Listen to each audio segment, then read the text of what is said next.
Dulu aku hanya wanita biasa yang selalu menangis di balik pintu kamar. Suamiku yang kucintai justru menjadi luka paling dalam dalam hidupku. Tapi lihat aku sekarang, bukan lagi wanita lemah. Aku adalah badai yang lahir dari luka. Assalamualaikum, sahabat semua.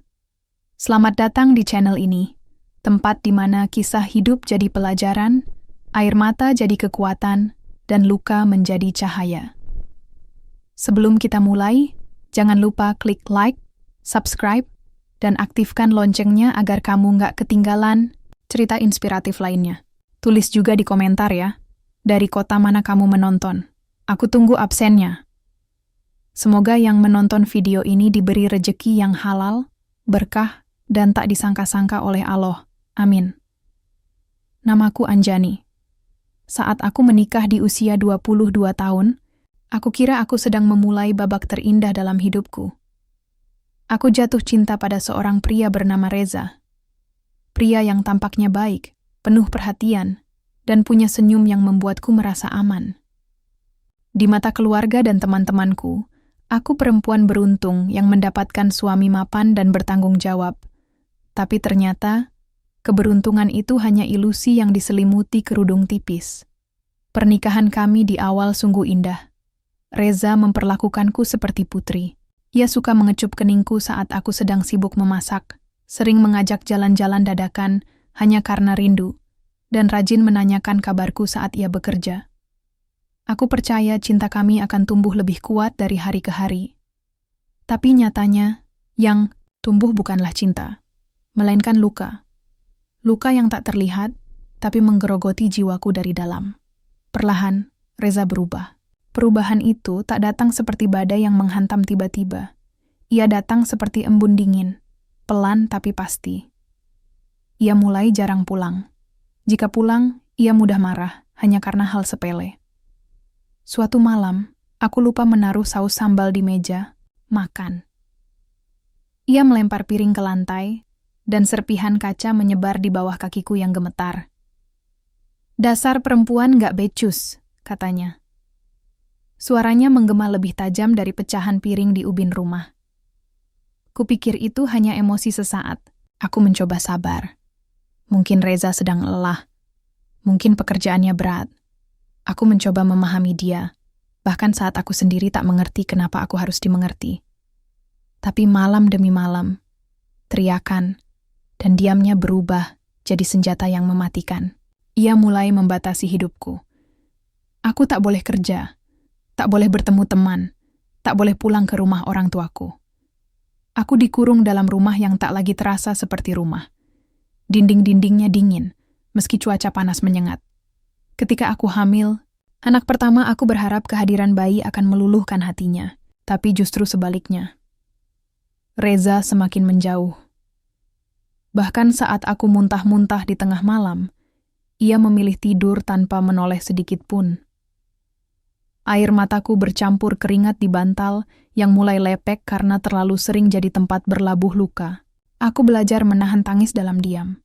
Karena saat aku menangis, Reza berkata, "Aku hanya mencari perhatian." Sampai suatu malam, aku terbangun oleh suara pintu dibanting. Reza pulang, mabuk, dengan bau parfum wanita asing di bajunya. Di belakangnya, ada seorang perempuan berdandan menor. "Ini rumah istri saya," kataku. Mencoba tegar, tapi Reza hanya tertawa kecil dan mendorongku ke samping. "Diam, kamu cuman alat di rumah ini," katanya. Malam itu, aku duduk di sudut ruang tamu, memeluk perutku yang sudah membuncit, sementara Reza tertawa bersama perempuan itu di dalam kamar kami. Aku tidak tidur malam itu, hanya memandangi dinding yang sama, dengan mata sembab dan napas tercekat. Aku tidak tahu apa yang lebih menyakitkan, kenyataan bahwa dia mengkhianatiku di depan mataku sendiri, atau bahwa aku masih bertahan dalam pernikahan ini meski hatiku sudah hancur. Aku sering dengar kalimat, perempuan harus kuat, tapi tidak pernah ada yang memberitahuku bagaimana caranya menjadi kuat ketika setiap hari hidupmu terasa seperti di medan perang. Tidak pernah ada yang mengajarkan bagaimana bertahan ketika orang yang kau cintai adalah juga orang yang paling menyakitimu. Tapi malam itu, saat aku memeluk perutku dan berbisik lirih pada anakku. Maafkan ibu, nak. Aku sadar satu hal. Aku tidak boleh kalah. Aku harus bertahan, bukan untuk Reza, tapi untuk diriku sendiri. Untuk anakku. Setelah malam itu, aku bukan lagi perempuan yang sama. Sesuatu dalam diriku patah. Tapi yang patah itu bukan semangatku, melainkan kepercayaanku terhadap cinta yang selama ini kupeluk erat. Setiap pagi aku tetap bangun, menyiapkan sarapan seperti biasa, seolah tidak ada yang terjadi malam sebelumnya. Aku menyambut suamiku dengan senyum kaku, lalu mengurung diri di kamar mandi untuk menangis dalam diam. Aku mulai terbiasa dengan dua wajah, satu untuk dunia dan satu untuk luka-luka dalam dada. Aku menjalani hidup seperti robot, bekerja, melayani, melahirkan, menyusui, semua tanpa pelukan, tanpa sentuhan kasih, tanpa kata terima kasih. Bahkan, saat aku melahirkan, Reza tidak ada di sampingku. Dia sedang meeting penting, katanya. Tapi aku tahu dia tidak datang karena dia tidak peduli. Ibuku yang menemaniku saat aku bertarung antara hidup dan mati demi seorang bayi yang bahkan ayahnya tidak menginginkannya. Saat aku menatap wajah mungil anakku, tangisku pecah. Di wajah polos itu, aku menemukan harapan yang hampir hilang. Setelah melahirkan, aku semakin terpuruk. Tubuhku belum pulih, namun aku tetap harus mengurus bayi, memasak, membersihkan rumah, dan tetap tersenyum saat suamiku pulang dengan nada tinggi dan wajah tak bersahabat. Reza bukan hanya abai, tapi juga sering menyindir bentuk tubuhku yang berubah. Lihat dirimu sekarang, seperti nenek-nenek. Mana cantik Munjani? Katanya suatu malam sambil menyalakan rokok. Kata-katanya seperti pisau yang mencabik-cabik harga diriku yang sudah terkikis. Puncaknya terjadi di malam yang sunyi, saat aku tak sengaja melihat ponselnya tergeletak di meja. Entah dorongan dari mana, aku memberanikan diri membuka pesan-pesannya. Hancur. Ternyata bukan satu, bukan dua. Ada banyak wanita dalam hidupnya. Ada chat mesra, janji-janji menginap, hingga foto-foto yang tak pantas kulihat. Aku menahan napas, menahan amarah. Tapi kemudian, semuanya meledak. Aku menghadapinya. Kukatakan bahwa aku tahu semuanya. Namun reaksinya bukan penyesalan. Reza malah membentakku, melempar ponselnya ke dinding, lalu menghancurkan kepercayaan terakhirku dengan kata-kata yang paling menusuk, "Kalau nggak suka, silakan keluar. Kamu pikir aku takut kehilangan kamu?" Malam itu, aku berdiri sendirian di teras rumah, membawa bayi kecilku yang tertidur dalam pelukan. Angin malam menusuk kulitku, tapi tidak lebih dingin dari hatiku yang sudah beku. Di bawah cahaya lampu, jalan yang redup, aku menangis. Tapi tangis itu berbeda. Bukan tangis karena ketakutan, bukan pula karena keputusasaan. Tangisan itu adalah suara dari dalam hati yang selama ini bisu. Aku menangis bukan karena lemah, tapi karena aku sedang menguat. Keesokan, harinya aku melihat wajahku di cermin. Mata sembab, pipi cekung, kulit pucat, tapi ada sesuatu yang berbeda. Ada sinar kecil di sudut mataku. Sebuah tanya yang muncul. Sampai kapan kamu hidup seperti ini? Hari itu, untuk pertama kalinya, aku menulis di buku kecilku. Aku harus pergi. Tapi aku belum siap. Aku tahu, perubahan besar tidak datang tiba-tiba. Butuh waktu, butuh keberanian, dan butuh alasan yang cukup kuat. Tapi yang jelas, benih keberanian itu sudah kutanam malam itu. Dan meski masih kecil, aku tahu, benih itu akan tumbuh menjadi pohon yang kokoh.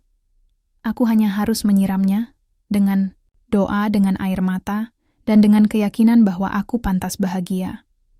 Karena ternyata, air mata bukan selalu tanda kelemahan. Kadang, ia adalah bentuk paling murni dari doa yang sedang bekerja. Pagi itu, matahari belum sepenuhnya naik, tapi hatiku sudah penuh cahaya. Bukan karena bahagia, tapi karena akhirnya aku benar-benar melihat dengan jelas. Aku harus pergi. Bukan untuk melarikan diri, tapi untuk menyelamatkan hidupku dan hidup anakku. Keputusan itu tidak mudah. Selama ini aku menggenggam luka, berharap ia berubah menjadi cinta. Tapi pagi itu, aku sadar, aku sedang mati pelan-pelan, dan aku tidak ingin mati sebelum melihat anakku tumbuh bahagia. Aku bangun lebih pagi dari biasanya. Kumasukkan beberapa helai baju ke dalam tas ransel tua. Aku tidak membawa banyak, hanya baju bayi, selimut kecil, dan botol susu. Semua harta yang kupunya bukanlah emas atau perhiasan, melainkan tekad yang baru terlahir dari malam-malam panjang, penuh air mata. Anakku masih tidur pulas, bibir mungilnya terbuka sedikit, napasnya tenang. Kucium dahinya, lalu memeluknya erat. Dalam hati aku berbisik, "Nak, kita akan pergi. Dan mulai hari ini, hidup kita akan berubah." Aku menatap rumah, itu sekali lagi. Rumah yang dulunya kubayangkan sebagai istana, tapi ternyata adalah penjara yang memenjarakan jiwaku. Reza masih tidur di kamar, mungkin dengan sisa mabuk semalam. Aku tidak membangunkannya. Bukan karena takut, tapi karena aku sudah selesai berharap. Kaki ini gemetar saat melangkah keluar, tapi aku tidak menoleh. Aku tahu, jika aku menoleh sekali saja, mungkin aku akan ragu. Mungkin aku akan kembali. Jadi aku terus berjalan.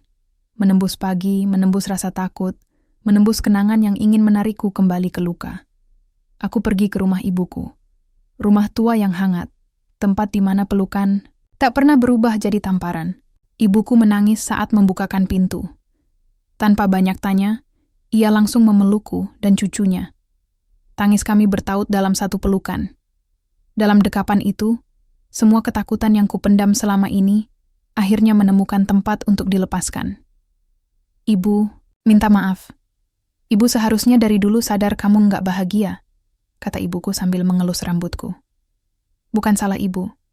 Aku juga terus pura-pura kuat," jawabku dengan suara parau. Hari-hari setelah itu tidak mudah.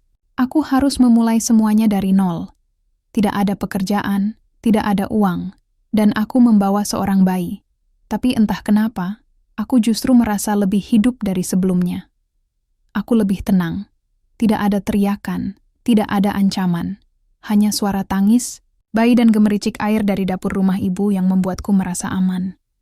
Aku mulai mencuci baju tetangga. Awalnya hanya 1-2, tapi dari situ aku belajar arti perjuangan. Aku mulai bangun jam 4 pagi, menyetrika hingga tengah malam. Tapi setiap kali aku melihat senyum anakku, semua rasa lelah terbayar. Aku tak lagi menangisi masa lalu. Aku mulai menulis rencana masa depan. Reza beberapa kali menghubungiku. Kadang dengan nada mengiba, kadang mengancam. Tapi aku tidak membalas. Karena sekali lagi, aku sudah selesai berharap. Ia bukan lagi bagian dari harapanku. Ia hanya bagian dari masa lalu yang mengajarkanku banyak hal. Dan salah satunya adalah, tidak semua yang kau cintai layak untuk kau perjuangkan sampai hancur. Tetangga mencibir. Ada yang bilang aku perempuan gagal. Ada yang menyindir. Belum sampai 5 tahun udah cerai. Tapi aku diam. Aku tahu siapa diriku. Aku tahu alasanku. Aku tidak perlu menjelaskan apapun kepada orang yang hanya melihat dari luar. Mereka tak tahu luka seperti apa yang kupikul selama bertahun-tahun. Tapi ada juga yang diam-diam membantuku. Ibu pemilik warung dekat rumah sering memberiku makanan tambahan untuk anakku. Beberapa teman lama datang menawarkan bantuan kecil. Aku tak ingin dikasihani, tapi kebaikan mereka memberiku harapan. Bahwa dunia ini tidak sepenuhnya gelap. Masih ada cahaya-cahaya kecil yang menuntunku untuk terus melangkah. Hari-hari itu adalah lembaran baru dalam hidupku. Lembaran yang kutulis dengan air mata, tapi juga dengan tinta keberanian. Aku mungkin kehilangan banyak hal. Suami, rumah, nama baik di mata tetangga. Tapi aku menemukan hal yang jauh lebih berharga. Diriku sendiri. Dan bagi seorang perempuan yang pernah kehilangan dirinya, menemukan diri kembali adalah kemenangan terbesar. Hidupku mulai berubah bukan karena keajaiban, tapi karena setiap hari aku memilih untuk tidak menyerah. Pagi-pagi buta aku bangun, menyiapkan anakku sarapan, lalu berjalan kaki menjajakan kue basah yang kubuat sendiri malam sebelumnya. Awalnya, hanya 15 potong, dijual dari warung ke warung. Kadang laku semua, kadang ada sisa yang akhirnya kami makan sendiri. Tapi aku tidak malu, karena keringatku adalah nafkah yang halal. Aku belajar membuat resep dari YouTube, mencatat dengan tangan karena tak punya laptop. Setelah anakku tidur, aku duduk di dapur berjam-jam mencoba varian rasa. Aku pernah gagal. Kue bantat, gosong, rasanya aneh. Tapi aku terus mencoba. Dan akhirnya, seorang ibu pemilik toko kue rumahan tertarik untuk menitipkan jualanku. Itu titik awal semua berubah. Dari hanya satu etalase, kini jualanku ada di 5 tempat. Aku mulai mendapat pesanan untuk hajatan. Lalu satu hari, salah satu pelanggan mengajakku ikut bazar kuliner di kecamatan. Aku grogi, tapi aku datang. Dan tanpa kuduga, kueku habis hanya dalam 2 jam. Ada yang minta nomor WA, ada yang ingin jadi reseller. Aku pulang malam itu dengan tubuh letih, tapi hati penuh haru. Di depan pintu rumah, aku menangis lagi. Tapi kali ini bukan karena sedih, melainkan karena bangga. Anakku tumbuh bersama perjuanganku. Setiap pagi ia memelukku sambil berkata, "Mama, semangat ya jualannya." Kata-kata polos itu menjadi bahan bakar dalam setiap langkahku. Aku tak hanya ingin menghidupi dia, tapi aku ingin menunjukkan padanya bahwa ibunya adalah perempuan yang bisa berdiri di atas kaki sendiri, tanpa takut, tanpa tunduk. Aku mulai menabung sedikit demi sedikit. Membeli mixer baru, memperbaiki dapur, kecil kami, dan suatu malam, aku menempelkan secarik kertas di dinding. Toko kue Anjani, cita rasa dari hati. Itu impian yang kutulis dengan sederhana, tapi penuh harap. Suatu hari, aku mendapat undangan dari pemerintah daerah untuk jadi pembicara UMKM perempuan tangguh. Katanya, kisahku menyentuh banyak orang. Aku berdiri di depan puluhan perempuan lain, menceritakan tentang luka, tentang jatuh, dan tentang bangkit. Mereka menangis, aku juga. Tapi kali ini, tangisan kami bukan tangisan duka, melainkan pelukan, batin sesama perempuan yang sedang belajar menyembuhkan dirinya sendiri. Dan yang tak pernah kuduga, di acara itu, Reza hadir. Ia berdiri di belakang, mengenakan kemeja yang dulu sering kupakaikan saat ia hendak dinas. Matanya menatapku lekat. Setelah selesai acara, ia mendekat. Suaranya lirih. "Jani, aku minta maaf." Aku tersenyum. Bukan senyum mengejek, bukan juga senyum bahagia. Tapi senyum seseorang yang telah memaafkan bukan karena diminta, melainkan karena telah selesai. Aku sudah memaafkanmu sejak lama, Reza. Tapi aku tidak pernah berharap kembali. Dia mengangguk, matanya berkaca-kaca, lalu pergi. Aku berdiri di sana, memeluk diriku sendiri dalam hati. Untuk pertama kalinya dalam hidup, aku merasa utuh. Bukan karena seseorang melengkapi, tapi karena aku menyadari, aku bisa lengkap dengan diriku sendiri. Sekarang, anakku sudah mulai sekolah. Dan setiap kali ia menulis biodata di buku tugasnya, ia selalu menulis, "Nama ibu, Anjani, pekerjaan, pengusaha kue." Itu cukup bagiku. Aku tidak butuh pujian dunia. Aku hanya butuh tatapan bangga dari anakku, dan keyakinan bahwa setiap luka yang kubawa telah mengantarku pada tempat ini. Tempat di mana aku tidak lagi jadi korban, tapi jadi pemenang. Waktu memang tidak bisa menghapus luka, tapi ia bisa menumbuhkan sesuatu yang lebih kuat dari rasa sakit.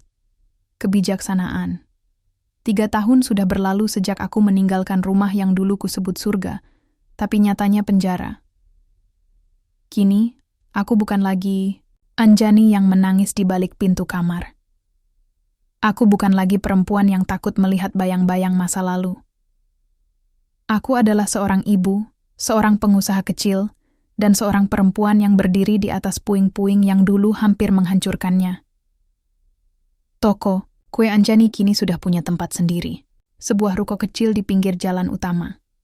Cat dindingnya warna krem lembut, dengan papan nama sederhana tapi manis, dari dapur perempuan tangguh.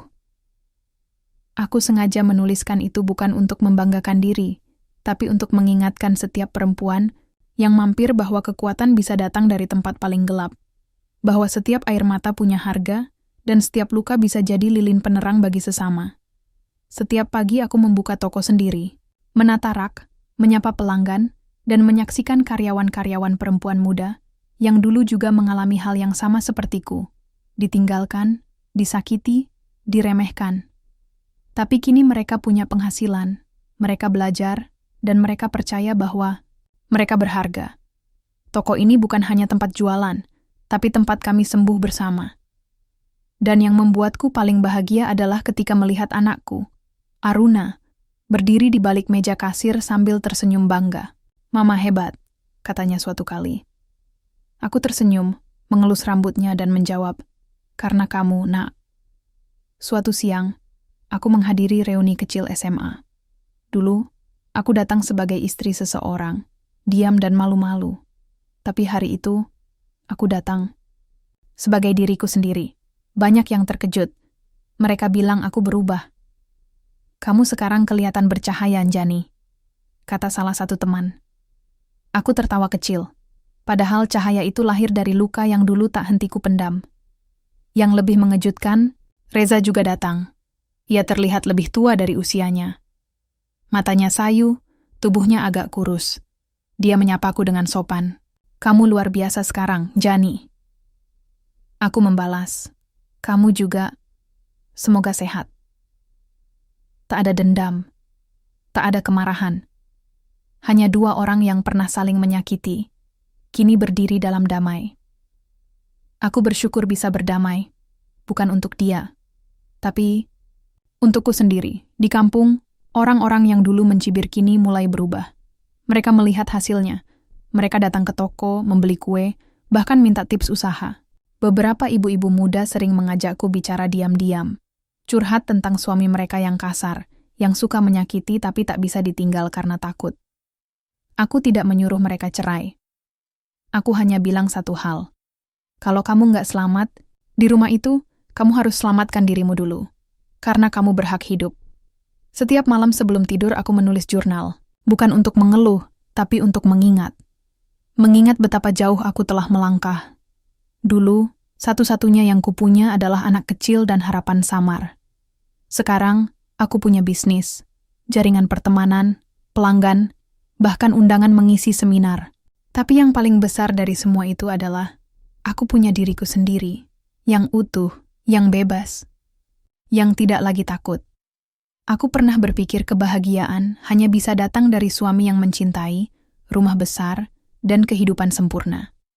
Tapi nyatanya, kebahagiaan datang saat kita menerima luka, berdiri di atasnya, dan berkata, "Aku tidak akan hancur." Karena setiap perempuan yang bisa bertahan dari pengkhianatan, dari kesepian, dari kemiskinan, dan tetap memilih untuk mencintai hidupnya, mereka adalah perempuan paling tangguh di dunia. Dan aku bangga menjadi salah satunya. Kalau kamu tersentuh oleh kisah ini, bantu sebarkan semangat untuk semua perempuan di luar sana yang sedang berjuang dalam diam. Klik like, subscribe, dan tulis di komentar dari kota mana kamu menonton dan apa bagian paling menyentuh dari cerita ini. Semoga kamu semua selalu diberi rejeki yang berlimpah, kesehatan, dan kekuatan untuk menghadapi hidup, seberat apapun itu. Amin.